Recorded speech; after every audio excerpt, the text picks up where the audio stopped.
con lo que está pasando en el mundo, y un republicano que ha luchado y un republicano que no transige, un republicano que no se hunde, nacionalista gallego, por supuesto, y con un cierto espíritu, digamos, muy libre, no militarista, y intelectual, inteligente y se puede decir casi visionario, ¿no? Casi, no sé si es correcto decirlo, pero bueno, era una persona que realmente aplicaba la imaginación y la poesía y la fantasía a la lucha también, ¿no? Bueno, él es uno de los líderes que fundan el DRIL, Directorio Revolucionario Ibérico de Liberación. El DRIL se funda en Venezuela, hay ramas del DRIL en Venezuela, en Cuba, en Francia y en el norte de África, creo. El DRIL también entra en contacto en Venezuela, Velo y compañía, con exiliados portugueses, como Galvao, por ejemplo, ¿no? Y Humberto Delgado, que había generado Humberto Delgado, que también estaba exiliado en Brasil. Galvao está en Brasil, luego en Venezuela, creo. Bueno, y en fin, empiezan en este ambiente, al calor, digamos, de este caldo de cultivo que había, revitalizando la lucha del exilio, pues creen que hay que reactivar la lucha. En el año 60 se producen en España unas acciones que yo diría que son protagonizadas y dirigidas por un primer DRIL muy controlado por los elementos del DRIL que están en Cuba. En estas acciones, pues bueno, explota unas pequeñas bombas, pequeños artefactos en Madrid, luego en estaciones de trenes en el verano. Hay un detenido y un fusilado, hay un muerto, hay también una víctima colateral, por supuesto, y hay una serie, entonces se empieza a reactivar también, digamos, la represión del Estado y el control sobre este tema. Velo y Sotomayor, que están en Venezuela, deciden entonces separarse. Bueno, estas acciones provocan que en el verano del año 60 haya en Bélgica una detención como de 20 activistas. Gente vinculada al DRIL, gente que supuestamente han actuado en España. Entre los elementos que están detenidos en aquel momento está uno de los comandantes de la Revolución Cubana, hijo de españoles, Eloy Gutiérrez Meroño, que es un personaje que en esta primera parte juega un papel un poco dudoso, un poco extraño, pero hay que decir que cuando el barco, el año siguiente, el 61, es secuestrado por Velo, Sotomayor y Galvao, desde el barco mismo ellos oyen por radio que Gutiérrez Meroño, comandante de la Revolución, se ha ido a Miami y está trabajando con la CIA, ¿no? Entonces, este mundo oscuro, de infiltraciones, de delatores, de no sé qué, que actuaba contra el exilio, hay que decir que Cuba, claro, en aquel momento, pues es un hervidero de espías y de todo tipo de cosas, ¿no? Hay embajada franquista, pero ha ganado Fidel. Y a Fidel lo ha ayudado que era capitán, que luego asciende, a Alberto Bayo. Y Alberto Bayo, como instructor de guerrillas cuando están en México, y luego cuando gana Fidel, Bayo va a Cuba, y en Cuba se le nombra general honorario y yo qué sé, se convierte en una pequeña figura de la Revolución Cubana que vincula, en cierta manera, la Revolución Cubana con los viejos republicanos españoles que habían luchado la guerra, ¿no? Entonces, todo este caldo de cultivo existe, pero, básicamente, porque Sotomayor era más militar, digamos, ¿no? Pero Velo entonces se da cuenta, según explica él, que el momento es propicio, pero que al mismo tiempo las primeras acciones han provocado un ambiente de mucho control, ¿no? Entonces empiezan a pensar una acción, empiezan a pensar esta acción, que él la define, dice, somos muy pequeños, pero tendríamos que subirnos a las espaldas de un gigante para que el mundo se entere, ¿no? Entonces empiezan a pensar, se separan de lo que es el grupo del general de Alberto Bayo y compañía que están en Cuba, entre los cuales hay, ya lo he dicho, sospechas de delatores, sospechas de agentes franquistas, cercanos a ellos. En fin, dejémoslo aquí porque es muy difícil el mundo de la delación y todo esto, ¿no? Entonces lo que hace Velo es decir, vamos a trabajar al margen de lo que es Cuba, vamos a hacer una acción que tiene que ser espectacular, tiene que ser imaginativa, tiene que, de alguna manera, denunciar ante el mundo, ¿no?, la existencia de las dos dictaduras Y al mismo tiempo, lo que decía Paco, la idea es el secuestro de un transatlántico, es el primer gran secuestro de un barco por motivos políticos en la historia, y esto solo se lo podía inventar un poeta. Y un poeta que realmente trabajaba y luchaba más allá del riesgo, ¿no? Más allá del valor de la propia vida. Pero, entonces la primera intención es despertar los ojos al mundo nuevamente de que existen los hospitales. La segunda es como han empezado las independencias africanas, como también, bueno, estos son detalles anecdóticos, pero yo creo que subyacen en todo lo que él reflexionaba y pensaba, ¿no? De hecho, los cubanos llegan de México a Cuba y embarrancan con un yate, con el Grambio, ¿no? Y luego vencen, ¿no? Entonces, a veces contando esto la gente dice, bueno, era un grupo de locos, ¿no? Pues no tan locos. Si vemos lo que es el contexto de la época, no era una locura tan grande. Y ahora puede parecer una locura casi quijotesca, ¿no? Llegar a las colonias y iniciar la lucha por la liberación. Bueno, no es una tontería tan grande. Un transatlántico vacío, bueno, la idea era secuestrarlo, dejar el pasaje, creo que en Canarias, ¿no? Entonces llegar hasta la costa el Golfo de Guinea, y entonces dirigir comandos hacia Angola y hacia Guinea Ecuatorial.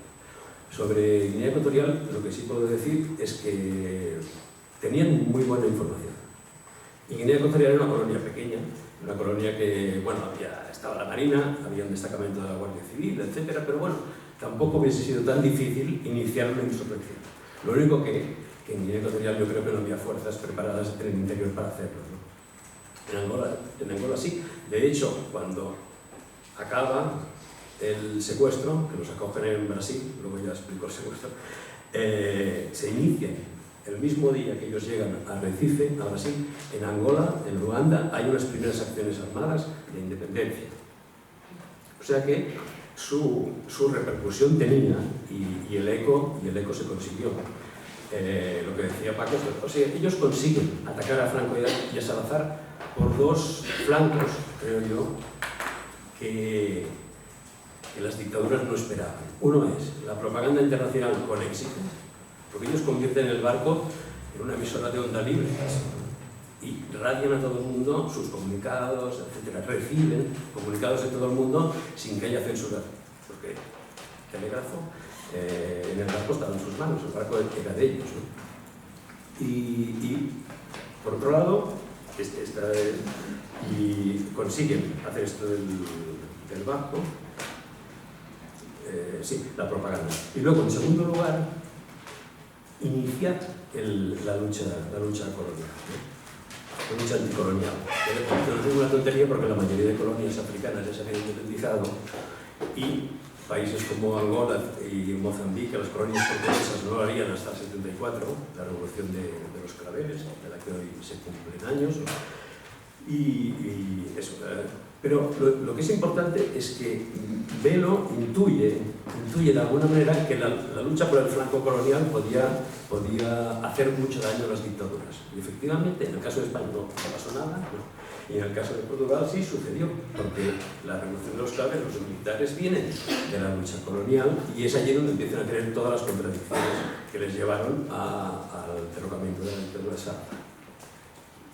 Bueno, por tanto, dicho esto, entonces, bueno, el DRIL tiene sus secciones en Francia, en el norte de África, Venezuela, Brasil, Cuba, pero esta acción la preparan, como he dicho, Velo, Galvao y Sotomayor desde Caracas con absoluto secreto y lo consiguen.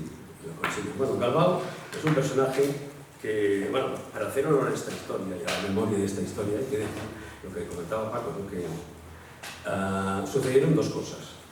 El hecho fue muy importante, porque tener un barco secuestrado durante 12 días, provocar que la US Navy, la sexta flota, les persiga al principio infructuosamente por el Atlántico, que Kennedy tenga que intervenir. Kennedy tiene que nombrar un grupo de asesores jurídicos para que estudien las leyes y las leyes del mar, porque Franco y Salazar están pidiendo sangre, y están pidiendo que ataquen el barco para salvar la vida de los pasajeros, ¿no? Bueno, pues Kennedy estudia, el gabinete de Kennedy estudia el tema y acaba concluyendo que es un acto político legítimo, ¿no? O sea que Velo hizo un plan casi perfecto, claro, no podría triunfar en todo, nunca triunfan los planes así, y menos si los ha ideado un poeta, aunque sea un poeta revolucionario. Pero bueno, lo que sí consiguieron es esto, la gran propaganda. Entonces tienen que... ¿por qué el barco portugués? El barco portugués, en primer lugar, hay que decir también que así como el gobierno de la República Española en el exilio estaba en contra ya de cualquier tipo de acción armada. Los anarquistas aún seguían los maquis y tal, el Partido Comunista lo había dejado, entonces ellos están actuando en un vacío. O sea, el exilio republicano español hace el vacío a lo que es la lucha armada y más la acción armada, diría yo, ¿no? La acción de propaganda armada, como esta acción, les hace el vacío. Entonces, este es uno de los motivos por los cuales esta historia también se ha quedado muy silenciada con los años, ¿no? Porque ellos no solo tienen, al ser el barco portugués y hacer de portavoz Galvao, entonces tienen un elemento importante que es Humberto Delgado, que es general, que está exiliado en Brasil y que reivindica la acción como acto político de portugueses. Entonces esto es cuando frena el asunto, cuando Kennedy tiene que encargar un informe para ver qué demonios tiene que hacer. Y cuando algunos de los barcos que habían empezado a perseguir, los holandeses y británicos que estaban por el Atlántico, se retiran porque dicen, si es un acto político, aquí no entramos. Franco y Salazar querían acción, querían guerra y querían sangre. Y como decía Velo, tenían que ir con mucho cuidado ellos, sobre todo una vez capturado el barco, tenían que ir con mucho cuidado porque decía Velo que no hay que traspasar nunca la fina línea de frontera que separa una acción política de una acción terrorista, porque ellos lo que tenían que evitar por todas las maneras posibles es que se les calificase de terroristas o de piratas, ¿no? Porque entonces es cuando se hubiese podido actuar no solo por la fuerza, sino por la ley también, ¿no?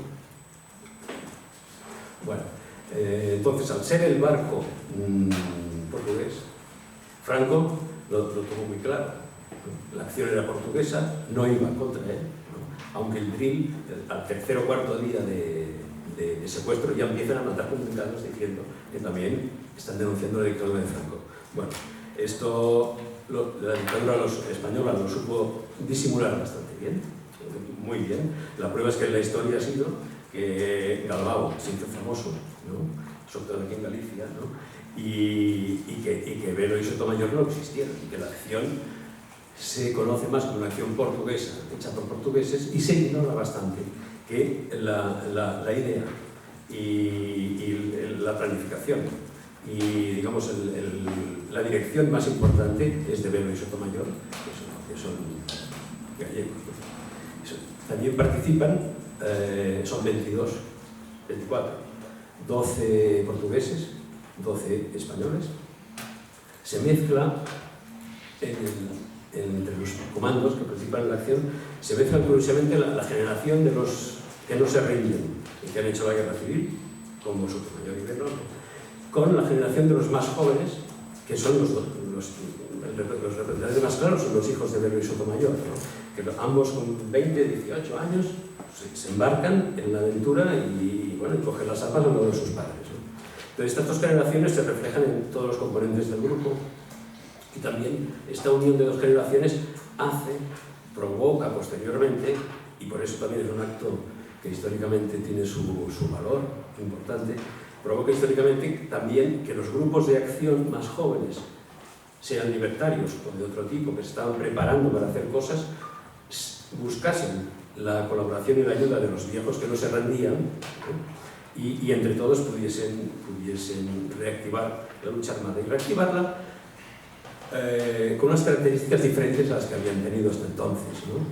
Velo aquí pone sobre la mesa, aporta una serie de ideas que son muy importantes y luego siguieron practicándose, ¿no? Una es la utilización de la propaganda. En este caso la propaganda es mundial y masiva, ¿no? Porque si se puestas un transatlántico con tantos pasajeros, la noticia durante todos los días fue portada en todas partes, ¿no? y en radios, en informativos y tal, o sea que dieron el clavo exactamente. Esto por un lado. Segundo, lo de no hacer víctimas, intentar desvincular la acción de la muerte, ¿no? Lo que pasa es que, bueno, es evidente cuando es imposible, o casi imposible, si se utilizan las armas, que no haya en algún momento que haya un tiroteo y que suceda alguna cosa, como sucedió cuando ellos tomaron el barco. La idea de secuestrar el barco, hay que decir también que no tienen muchas armas. Yo creo que de los 24 solo 12 van armados y mal, bastante mal. Yo una vez hablé con uno que después de estar en Brasil, donde se exiliaron posteriormente, vivía por Cataluña, me dijo que, bueno, es que él se enteró de que tenía que coger las armas cuando estaba en el barco. Porque me decía, es que era una época que había como una mística revolucionaria con lo de Venezuela, con lo de Cuba, y yo me apunté y fue en el barco cuando abrieron unas bolsas y salieron los cacharros, ¿no? Bueno, me imagino yo que este era de los menos informados, porque seguro que había otros que sabían, ¿no? Pero bueno, 12 con armas y pocos que supiesen utilizarlas. Porque usted me decía que le tocó una metralleta y que no sabía, y que no funcionaba, y que tampoco sabía muy bien cómo iba.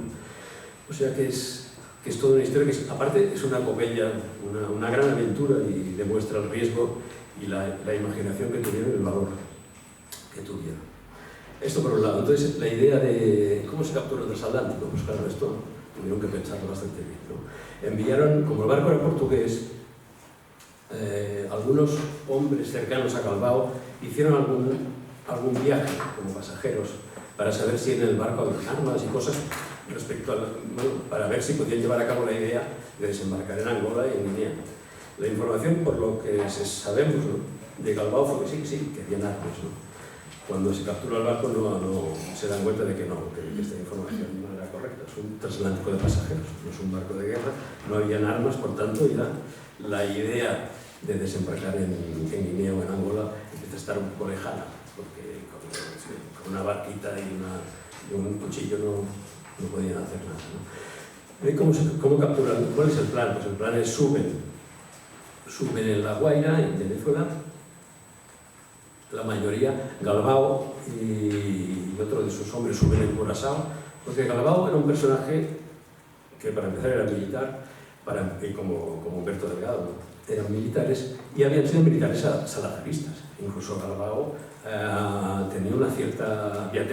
había participado en la exposición colonial de Lisboa de no sé qué año, y había escrito libros sobre caza, sobre África, y bueno, era un hombre que venía de la dictadura fascista de Portugal y de Salvador, y que por motivos quizá de vedetismo suyo y quizá porque también la gente evoluciona, acabó exiliándose en Sudamérica, ¿no?, como Humberto Delgado, ¿no?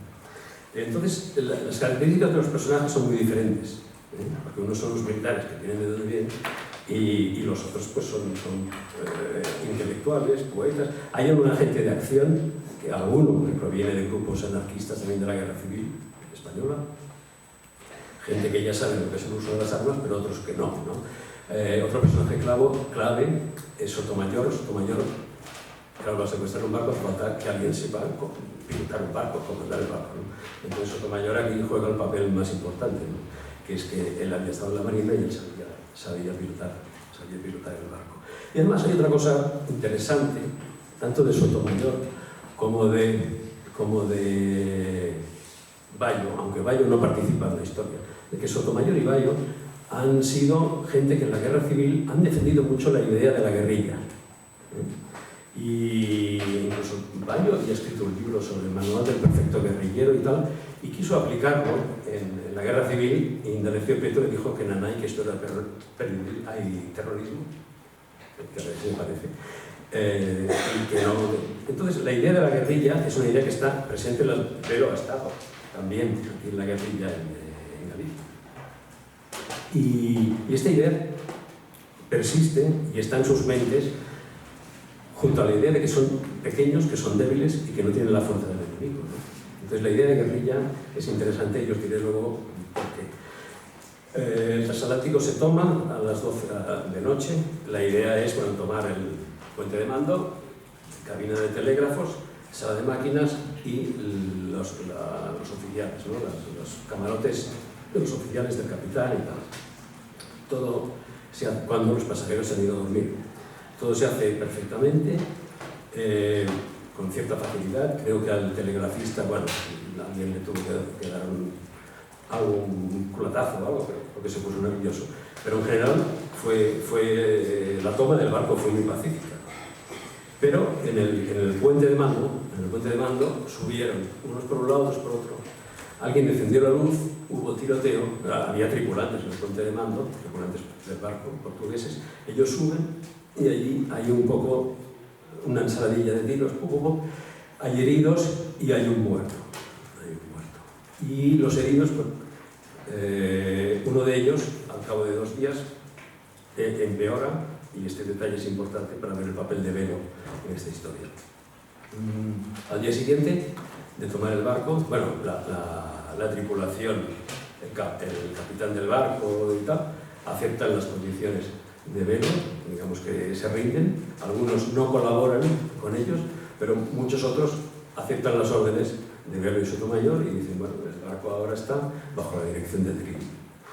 El barco deja de llamarse Santa María, se llama Santa Libertad.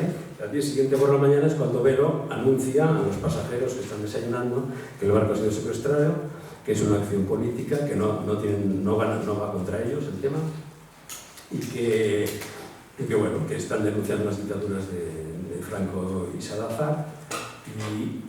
Y Velo también, que tenía mucha afición por los discursos, era un gran orador, y como digo, era poeta y revolucionario, entonces lee por los micros, de cuando en cuando me parece, lee los aforismos para ayudar a la esencia de Galicia, de Rafael Dieste, que, bueno, quizá alguien podría pensar que incluso él tiene la intención, digamos, literaria o poética, ¿no?, de llevar a la realidad lo que Dieste había escrito en aforismos, que los escribió durante la Guerra Civil en Barcelona, creo, no sé. Bueno.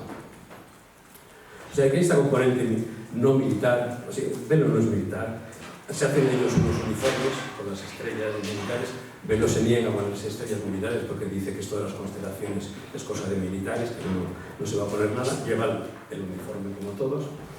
Y entonces entre ellos hay discrepancias y fricciones y todo, porque no solo es un momento de tensión capturar un barco, un transatlántico, ¿no?, sino que también